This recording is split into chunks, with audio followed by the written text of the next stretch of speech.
distrust kepada pemerintah dalam masyarakat bisa membahayakan Pertamina. Ini bisa dikatakan pertarungan antara PDIP melawan penguasa. Apa yang dijanjikan Prabowo akan bersih-bersih semakin terukur. Bersih-bersihnya ini benar-benar bersih atau pilih-pilih.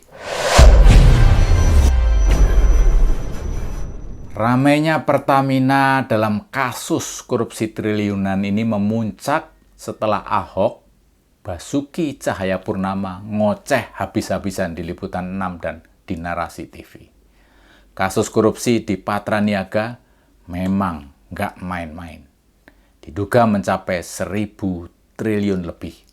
Ocehan Ahok ini bikin panas banyak orang, tetapi bagi rakyat kebanyakan, mereka bertepuk sorak, merasa terwakili kegundahannya. Omongan Ahok di saat dia masih menjadi komut bisa saja detail dan akurat. Apa kejaksaan siap menampung data yang dipunyai Ahok? Khawatirnya, Kejaksaan Agung malah kewalahan dan keteteran menanganinya. Lalu, tidak terlalu lama, Erick Thohir, Menteri BUMN pun menyambangi Kejaksaan Agung.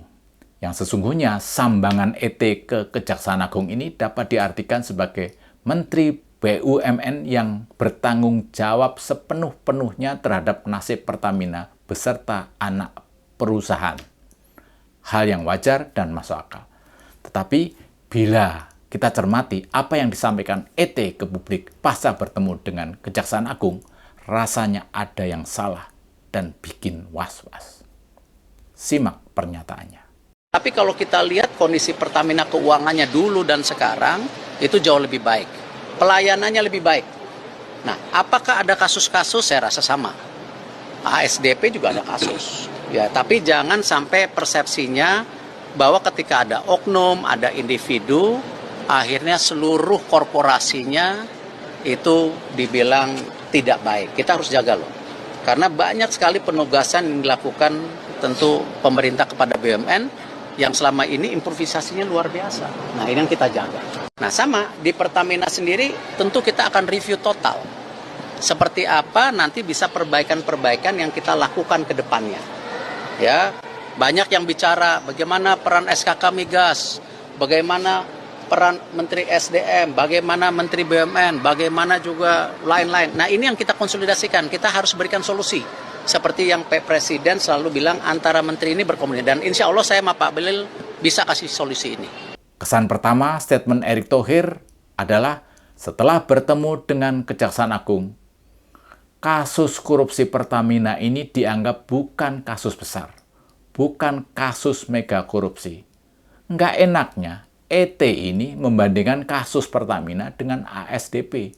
Perbandingan ini jelas nggak sejajar, nggak apple to apple. ASDP hanya korupsi 1,27 triliun, sedang Patraniaga dalam setahun saja mencapai 193 triliun. Belum dihitung sejak tahun 2018 sampai 2022. Yang oleh banyak pihak menduga korupsinya ini bisa mencapai 1.000 triliun lebih. Kita simak lagi pernyataan Erick Thohir. Tapi kalau kita lihat kondisi Pertamina keuangannya dulu dan sekarang, itu jauh lebih baik. Pelayanannya lebih baik. Nah, apakah ada kasus-kasus? Saya rasa sama. ASDP juga ada kasus. Betul begitu. Nah, yang kedua, mengapa Erick Thohir buru-buru bertemu dengan Kejaksaan Agung dikala sedang menangani kasus BUMN di bawah kendalinya? Tentu saja mesti buru-buru. Distrust kepada pemerintah dalam masyarakat bisa membahayakan Pertamina. Ini bisa dikatakan pertarungan antara PDIP melawan penguasa. Jadi, kalau Erick Thohir tidak segera membungkam Ahok, tumpukan ketidakpercayaan publik terhadap pemerintah akan semakin menggunung. Dan terbukti, pertemuan antara Jaksa Agung dan Dirut Pertamina langsung mereka mengklaster ke dalam dua hal. Yang pertama, kejadiannya sudah berlalu sejak 2 tahun yang lalu, yaitu 2023. Yang kedua, kasus korupsinya terjadi di tubuh Patraniaga, anak perusahaan Pertamina, bukan terjadi di Pertamina. Pertanyaan terakhir, Mengapa Kejaksaan Agung tidak menyambut dengan tangan terbuka keinginan Ahok dipanggil dan dimintai keterangan? Kejaksaan Agung mungkin sedang mempertimbangkan untung rugi bila membiarkan Ahok memberi keterangan di Kejaksaan Agung. Karena bila benar Ahok punya data-data akurat, mungkin saja keterangannya bisa mengguncangkan negeri ini. Dan apa yang dijanjikan Prabowo akan bersih-bersih semakin terukur. Bersih-bersihnya ini benar-benar bersih atau pilih-pilih. Ada yang mengatakan Prabowo mau maafkan koruptor. Bukan begitu. Kalau koruptornya sudah tobat, bagaimana tokoh-tokoh agama? Iya kan?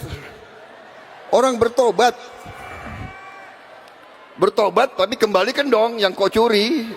Hai koruptor-koruptor yang kau curi ya mau kembaliin. Untuk rakyat.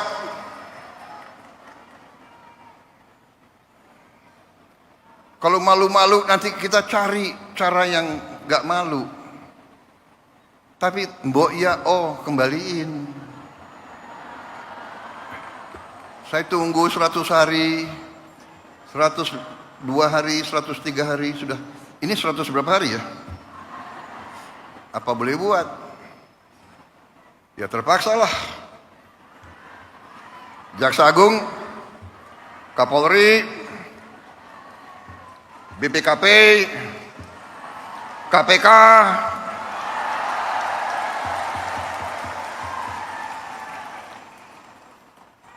silakan. Dan Ahok ini tidak berhenti sampai di situ. Dia memancing emosi orang dengan membuat istilah macan sirkus. Edan.